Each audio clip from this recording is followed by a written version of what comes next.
하나님의 말씀 요나서 4장 6절로 11절까지의 말씀입니다. 요나서 4장 6절로 이하 11절까지의 말씀 교독합니다. 하나님 여호와께서 박넝쿨을 예비하사 요나를 가리게 하셨으니 이는 그의 머리를 위하여 그늘이 지게 하며 그의 괴로움을 면하게 하려 하심이었더라. 요나가 박넝쿨로 말미암아 크게 기뻐하였더니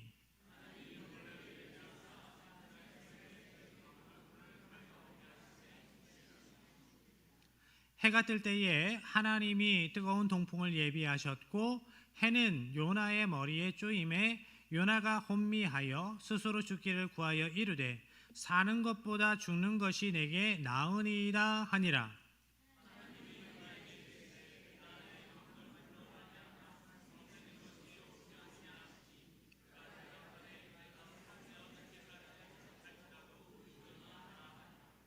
여호와께서 이르시되 내가 수고도 아니하였고 재배도 아니하였고 하룻밤에 났다가 하룻밤에 말라버린 이 박넝쿨을 아꼈거든.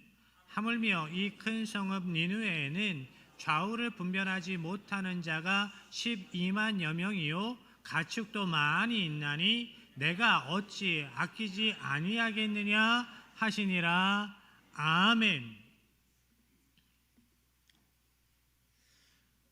지난주 말씀을 기억해 봅니다. 기억하시지요? 하나님께서 요셉을 준비시키셨습니다. 사명자로 준비시키셨습니다. 여호와 이레의 은혜로 요셉을 보호하셨습니다. 준비시키셨습니다. 그래서 요셉은 자신을 여호와 이레의 사람으로 고백합니다. 하나님께서 이때를 위해서 저를 준비하셨습니다. 하나님께서 저를 세우셨습니다. 저는 여호와 이레의 사람입니다. 하나님은 이렇게 시대마다 여호와 이레의 사람을 준비시키십니다. 그 가운데 오늘 본문에 나오는 요나를 빼놓을 수 없습니다. 하나님께서는 이방 선교의 사명을 맡기려고 요나를 준비시키셨습니다. 성경에 보면 요나가 스불론 지파 사람입니다. 스불론 지파의 스불론의 땅은 갈릴리입니다. 그런데 그 당시 갈릴리는 이방인들이 반 이상 거주했습니다. 그래서 성경에 보면 이방인의 갈릴리라고 불려지는 것을 보게 됩니다. 왜 요나, 거기에서 사는 요나를 준비시키셨을까? 어떤 준비가 되기를 하나님께서 기대하셨을까? 이방인이 많이 사는 그 스불론 땅, 이방의 갈릴리에서 다른 민족들에 대한 넓은 마음, 열려진 마음을 갖추기를 하나님은 원하셨습니다. 그런데 좋은 고등학교 들어갔다고 모두가 서울대 들어가는 건 아니죠. 요나가 그랬습니다. 하나님께서 요나를 이방의 갈릴리, 이방인의 갈릴리에서 여호와 이레의 사람으로 이방 선교를 위한 사명자로 준비시키실 때 요나가 하나님의 기대만큼 준비되지 않았습니다. 요나는 민족 우월주의에 쌓여서 다른 민족에게 적대감을 품으며 그렇게 그의 가치관이 고착화되어 갔습니다. 하나님께서 요나에게 말씀하시지요. 니느웨로 가서 외치라. 니느웨는 이스라엘과 적대 관계에 있었던 아수르의 수도였습니다. 적의 심장부에 들어가서 외치라 하시는 명령. 그런데 하나님께서 주신 메시지가 너희들 복받아라 라는 메시지도 아니에요. 하나님께서 너희의 악함을 보셨다. 너희의 죄를 들으셨다. 그렇기 때문에 하나님께서 너희를 심판하실 것이다. 이 이야기를 적진에 가서 외치라고 말씀을 하시네요. 겉으로 보기에는 심판의 말씀입니다. 그렇지만 이 말씀도 하나님께서 회개의 기회를 그 영혼들에게 주시기 위한 것이었습니다. 요나가 그것을 알았습니다. 요나가 하나님의 마음을 알았습니다. 그래서 도망칩니다. 요나서 1장 13절의 말씀입니다. 그러나 요나가 여호와의 얼굴을 피하려고 일어나 다시스로 도망하려 하여 욥바로 내려갔더니 마침 다시스로 가는 배를 만난지라 여호와의 얼굴을 피하여 그들과 함께 다시스로 가려고 뱃삭을 주고 배에 올랐더라. 요나가 여호와의 얼굴을 피하려고 도망하려고 내려갔다. 요나는 왜 하나님께서 주신 그 말씀을 거부하고 말씀의 소명을 저버리고 도망갔을까? 요나는 그 아수르가 니느웨의 사람들이 하나님의 섭리의 대상이 아니다, 은혜의 대상이 아니다라고 생각했던 겁니다. 하나님께서 저들을 심판하셔야 된다고, 저놈들은 죽어도 마땅한 민족이라고 생각했던 겁니다. 하나님께서 회개의 기회를 주시면 안 돼, 저것들은 죽어야 돼 라고 생각을 했던 거죠. 니느웨가 아수르가 그냥 망했으면 좋겠다라는 생각에 도망쳤던 겁니다. 내가 도망쳐서 하나님께서 그들에게 주시고자 하는 회개의 기회가 그들에게 주어지지 않았으면 좋겠다라는 마음에 도망치는 겁니다. 그래서 그 당시 땅끝으로 여겨졌던 다시스로 도망가려고 합니다. 그곳으로 가려고 욥바 항구로 내려갔어요. 그때 요나는 그 항구에서 다시스로 가는 배를 만나게 됩니다. 그 당시에는 배가 그렇게 많지 않은데 다시스로 가는 배를 딱 만났다? 무슨 생각을 했을까요? 만났다라는 단어를 원어적으로 살펴보니까 우연히 발견하다, 바라는 것을 이룬다라는 뜻이 있습니다. 요나는 야, 때마침 운도 좋지? 라고 생각했을 것 같아요. 내가 계획한 대로 되는구나, 내가 바란 대로 이루어지는구나 라고 생각을 했습니다. 그렇지만 아니었습니다. 우연이 아니었습니다. 요나가 계획한 대로 그 일이 이루어지는 것이 아니었습니다. 요나가 다시스로 가는 배를 만난 것은 요나를 여호와 이레의 사람으로 그럼에도 불구하고 세우시려는 하나님의 섭리였습니다. 하나님의 섭리 가운데에 그 배가 있었습니다. 섭리, 영어로는 프로비전이라고 하죠. 미리, 앞서서, 앞에서라는 뜻이 있어요. 비전, 본다, 보아서 안다라는 뜻이 있습니다. 하나님께서 요나의 마음을 보셨습니다. 요나의 발걸음을 미리 보시고 여호와 이레의 은혜로 그 배를 미리 준비하셨습니다. 요나가 탄 배는 얼마 지나지 않아서 풍랑을 만나게 됩니다. 하나님께서 요나를 여호와 이레의 사람으로 세우시기 위해서 배도 준비하셨고 풍랑도 준비하신 겁니다. 배에 있던 사람들이 그 풍랑의 원인이 요나라는 것을 알게 되고 결국 요나는 바다에 던져지게 되지요. 요나서 1장 17절의 말씀입니다. 여호와께서 이미 큰 물고기를 예비하사 요나를 삼키게 하셨으므로 요나가 밤낮 3일을 물고기 뱃속에 있으니라. 여호와 하나님께서 예비하셨다. 그 물고기를 예비하셨다. 예비하다라는 단어의 원어의 뜻을 살펴보니까 특별히 택함을 입다라는 뜻이에요. 무엇이 하나님께 특별히 택함을 입었다고요? 물고기가.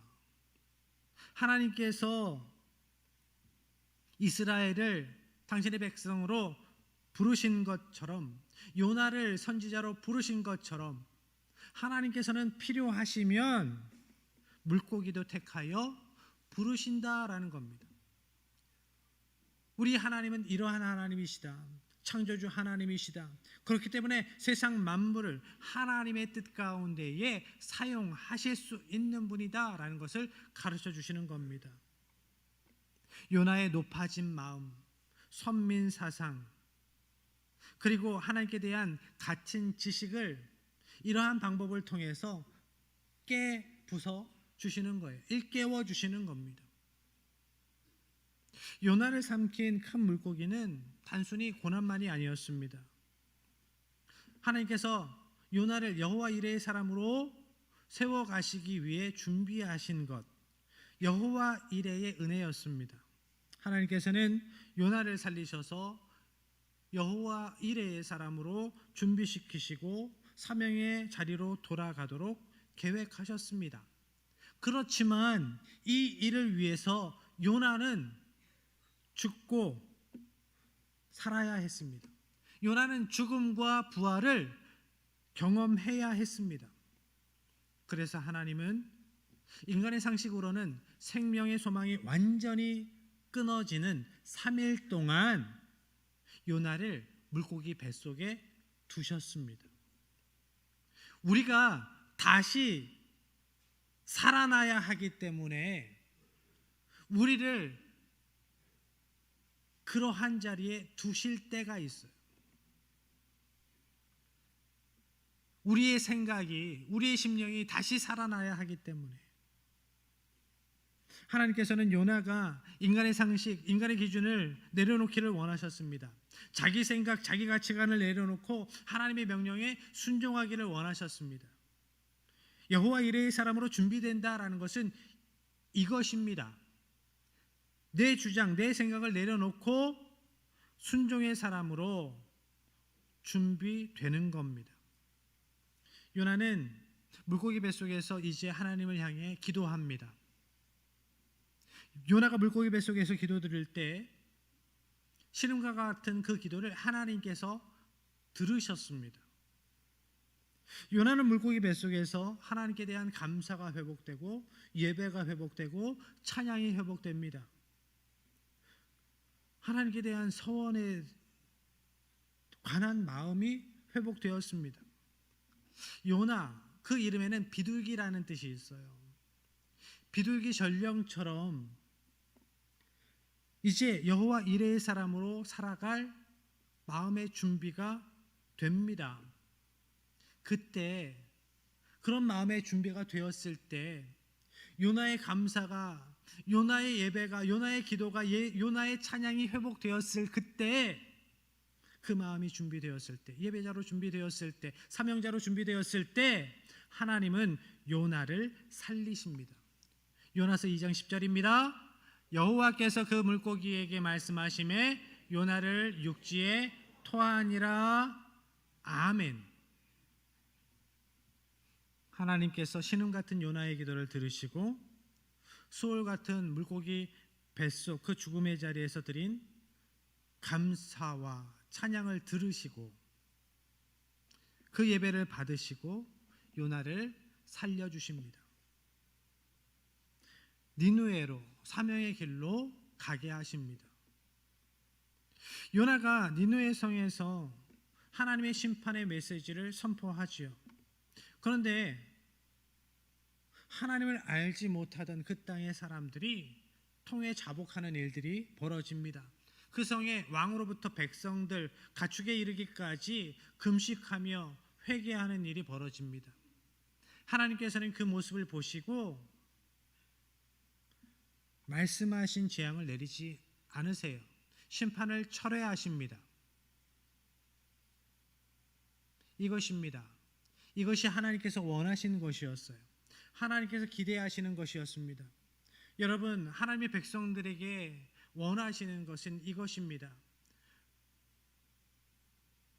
죄된 길에서 돌이켜 사는 것입니다. 다시 사는 것입니다.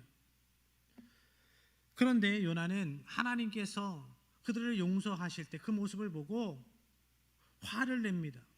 분노합니다. 하나님이 이러실 줄 제가 알았다니까요. 하나님이 이렇게 쉽게 저 나쁜 놈들을 용서해 주실 것을, 살려 주실 것을 제가 알았기 때문에 제가 도망가려고 했던 거예요. 얼마 전까지 그 마음에 갇혀서 하나님을 멀리 떠나려고 했던, 하나님 앞에서 멀리 숨으려고 했던 요나가 또 다시 이렇게 이야기를 하는 거예요. 하나님은 너무 사랑이 많으세요. 하나님은 너무 긍휼이 많으세요. 하나님은 너무 쉽게 용서하세요. 그래서 제가 화가 나요. 제가 화가 나서 미쳐 팔짝 뛰다가 돌아가실 것 같네요. 여러분, 요나가 왜 화를 내죠? 하나님이 사랑 많으시다고 화를 내고 있어요. 하나님이 용서하시는 하나님이시다라는 것 때문에 화를 내고 있어요. 그런 요나의 이야기를 들으시고 하나님이 이렇게 말씀하십니다. 요나야, 네가 성내는 것이 옳으냐?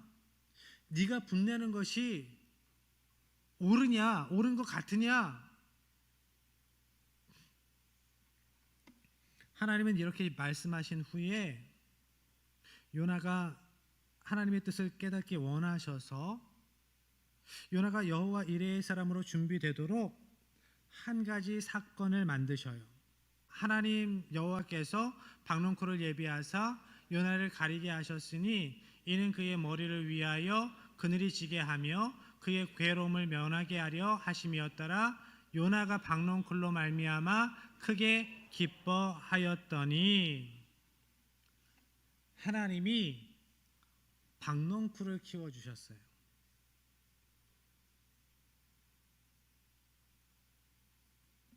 그래서 땡볕 아래에서 힘들어하는 요나를 위해서 그늘을 만들어 주십니다. 요나가 왜 땡볕 아래에 있었을까요?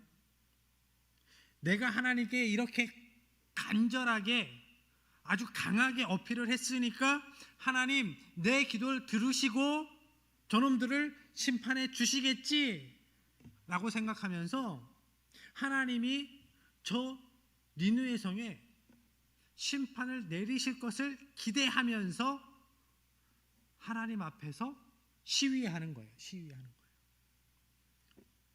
아이들이 무엇을 사달라고 떼씁니다. 그죠? 어떻게 떼쓰죠? 나 밥 안 먹어!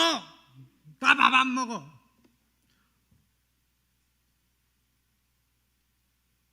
그래 보셨습니까? 그러면 부모님이 마음이 아프죠. 어떻게 해야 합니까? 굶겨야 돼요.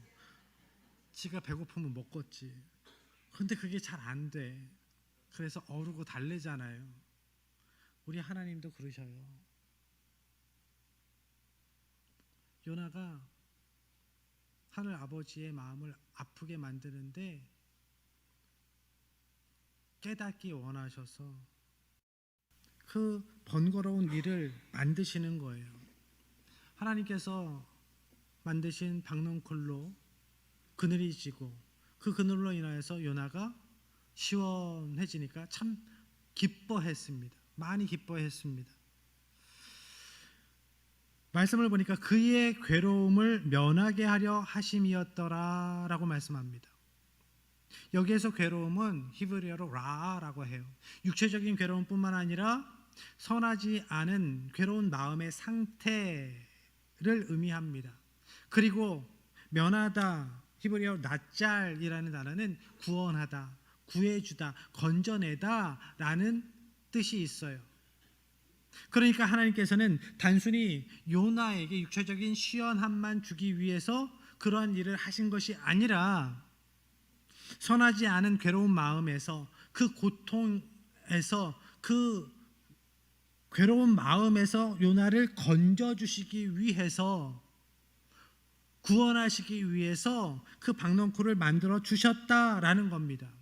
진리가 너희를 자유케 하리라 말씀하셨는데 그 진리, 그 하나님의 마음을 진정으로 깨달아 알게 하셔서 선하지 않은 마음, 고통스러운 마음에서 요나를 구원해 주시려고 박넝쿨을 예비하신 겁니다. 이튿날 새벽에 하나님은 벌레를 준비하세요. 그래서 벌레가 박넝쿨을 갉아먹게 하시죠. 이내 박넝쿨이 시들어 버렸습니다. 하나님이 왜 이러시는 걸까요? 왜 이러시는 걸까?